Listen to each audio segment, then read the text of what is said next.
দেখুন, ভারতবর্ষের স্বাধীনতা আন্দোলনে যারা আত্মবলিদান দিয়েছিলেন তাদের মধ্যে মোহনদাস করমচাঁদ গান্ধী, নেতাজি সুভাষচন্দ্র বোস অন্যতম উল্লেখযোগ্য নাম। আজকে বিজেপি যেভাবে এই নামগুলোকে কুলসিত করার চেষ্টা করছে এবং বিজেপি যেভাবে তাদের একজন সংসদ, রাজ্যসভার সংসদ অনন্ত মহারাজ, তিনি যেভাবে নেতাজি সুভাষচন্দ্র বসুর নামে কটূক্তি করছেন, তার নামে অপবাদ ছড়াচ্ছেন, তার বিরুদ্ধে আমাদের লড়াই।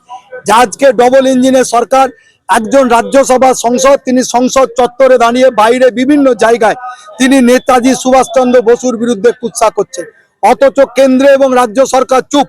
এবং আমরা চাইছি অবিলম্বে, আজকে আমরা গোটা পশ্চিমবঙ্গ জুড়ে আজকে আমরা অনন্ত মহারাজের নামে এফআইআর করছি।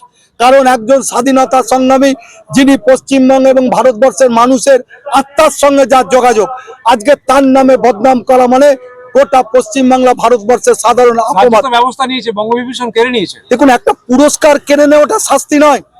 একজন সাধারণ মানুষের সেন্টিমেন্ট যে নেতাজি সুভাষচন্দ্র বোস সম্বন্ধে কেন এইরকম কটূক্তি করা হবে, আমরা চাই তাকে অবিলম্বে তার বিচারক, তাকে জেলের কাঠগড়ায় তোলা হোক।